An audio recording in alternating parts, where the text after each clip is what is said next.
चौकशीनंतरच tanker द्यायचे की नाही याचा निर्णय संबंधित प्रांताधिकारी घेणार आहेत, अशी माहिती जिल्हा प्रशासनातील वरिष्ठ अधिकाऱ्यांनी दिली।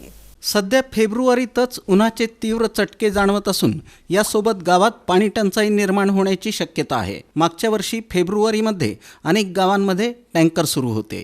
यंदाही अनेक गावांमधून टँकरची मागणी होण्याची शक्यता आहे। ज्या गावातून टँकरची मागणी येईल त्या गावात तहसील कार्यालयातील अधिकारी चौकशीला जाणार आहेत। चौकशीनंतरच टँकर द्यायचे की नाही याचा निर्णय संबंधित प्रांताधिकारी घेणार आहेत, अशी माहिती जिल्हा प्रशासनातील वरिष्ठ अधिकाऱ्यांनी दिली। मागच्या वर्षी टँकरची संख्या 150च्या पार गेली होती।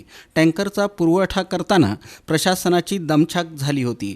यंदाही तशी अडचण येणार आहे, त्यामुळे आतापासूनच त्याची तयारी करण्याची सूचना जिल्हाधिकारी कुमार आशीर्वाद यांनी दिली। विशेष म्हणजे ज्या गावात टँकरनं पाणी पुरवठा होणार आहे, संबंधित टँकरला GPS लावण्याची सूचना देण्यात आली आहे।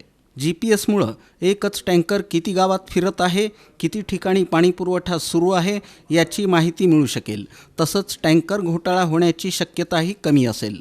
जिल्हा परिषदेकडे पाणी टंचाई आराखड्याची मागणी केली आहे। लवकरच आराखडा मिळेल, त्यानंतर कोणत्या गावात किती पाणी टंचाई आहे याचा अंदाज येईल। दुसरीकडे ज्या गावातून मागणी येईल त्या गावात पाण्याचे स्रोत तपासणार आहोत। गावात किती विहिरी आहेत, बोर किती आहेत याची माहिती संकलित करून त्यानुसार टँकर वाटपाचं काम सुरू होईल, अशी माहिती उपजिल्हाधिकारी महसूल अमृत नाटेकर यांनी दिली।